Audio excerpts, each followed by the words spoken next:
এরপর যে খবরের দিকে নজর রাখবো, রাজ্য জুড়ে আপনারা দেখতেই পাচ্ছেন একের পর এক জায়গায় গণপিটুনির খবর সামনে আসছে। আর তখনই দুষ্কৃতীদের গণপিটুনির বলি হলেন প্রতিবাদী।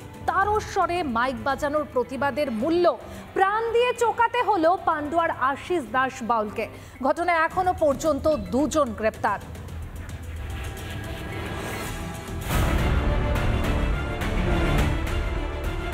রাজ্য জুড়ে পর পর গণপিটুনির ঘটনা, উন্মত্ত ভিড়ের শিকার হচ্ছে একের পর এক। গণপিটুনি থেকে বাদ নেই শহর কলকাতাও। কোনোভাবেই লাগাম টানা যাচ্ছে না গণপিটুনির ঘটনায়।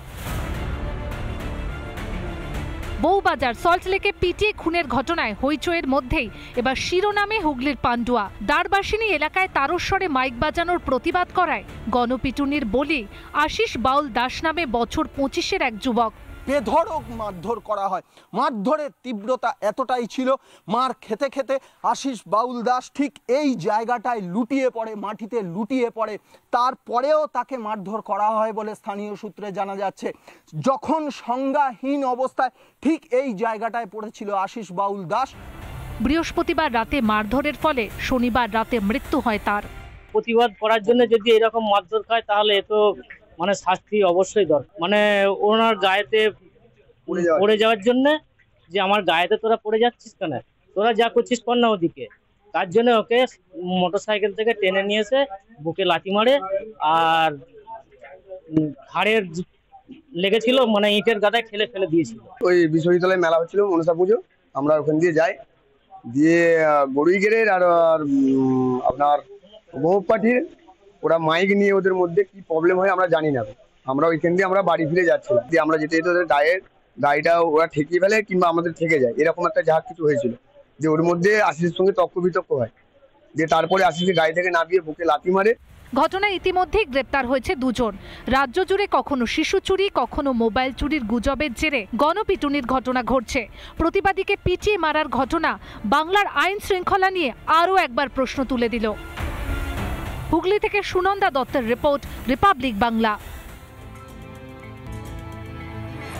নমস্কার, আপনারা দেখছেন রিপাবলিক বাংলা আর আপনাদের সঙ্গে আমি রয়েছি পায়েল। ঘড়ির কাঁটায় ঠিক 4:30 আর 4:30 মানেই সময় জেলা সদরের। আর জেলা সদর মানেই জেলার সমস্ত গুরুত্বপূর্ণ খবর আপনাদের জন্য। আজকে শুরুতেই আমাদের নজর রাখতেই হচ্ছে হাওড়ার বাঁকড়ার দিকে, কারণ সেখানে তৃণমূলের গোষ্ঠীর সংঘর্ষ, অর্থাৎ এক গোষ্ঠীর সঙ্গে আরেক গোষ্ঠীর সংঘর্ষ। আর তার জেরেই গুলি, বোমাবাজি, ঈদ বৃষ্টি, প্রকাশ্যে বন্দুক নিয়ে দাপাদাপিও করতে দেখা গেল মুন্সিডাঙ্গার শেখপাড়া এলাকায়। আর সেই ভিডিও ইতিমধ্যেই ভাইরাল। আর অন্যদিকে এক অন্তঃসত্ত্বাকে চুলের মুঠি ধরে মারধরেরও অভিযোগ উঠেছে তৃণমূলের অপর গোষ্ঠীর বিরুদ্ধে।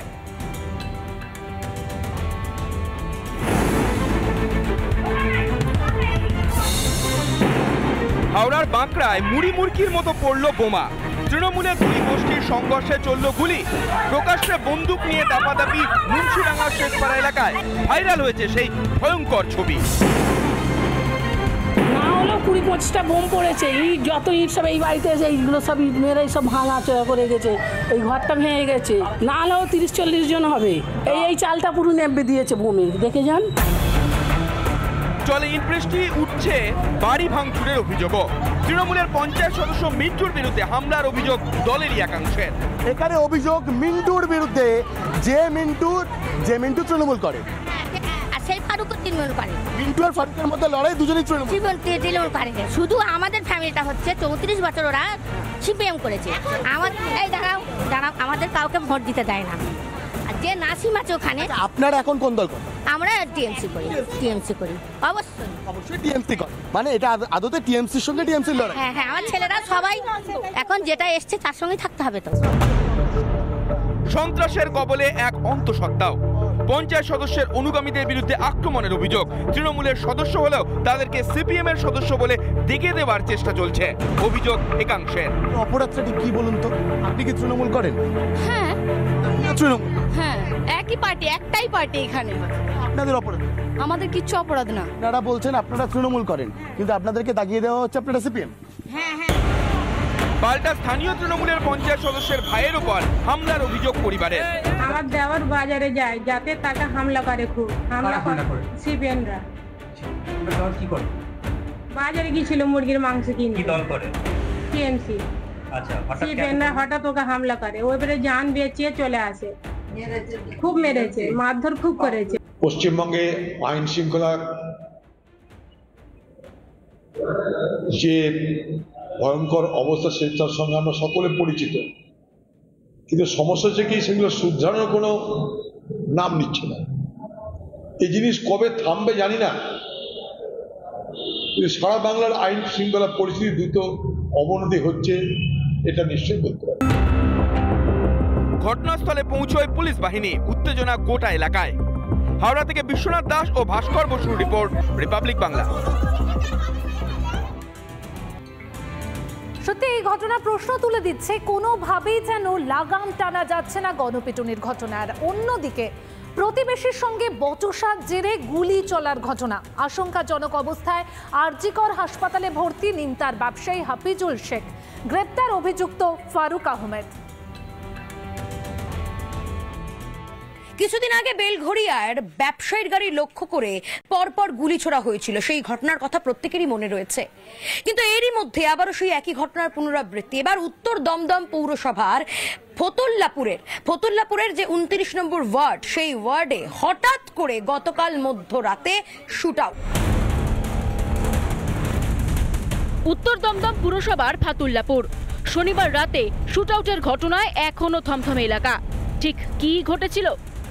হাফিজুল শেখ পেশায় তিনি ব্যবসায়ী, মাছের ব্যবসায়ী। এর পাশাপাশি তার একটি নিজস্ব শাড়ি এবং জামাকাপড়ের দোকান রয়েছে।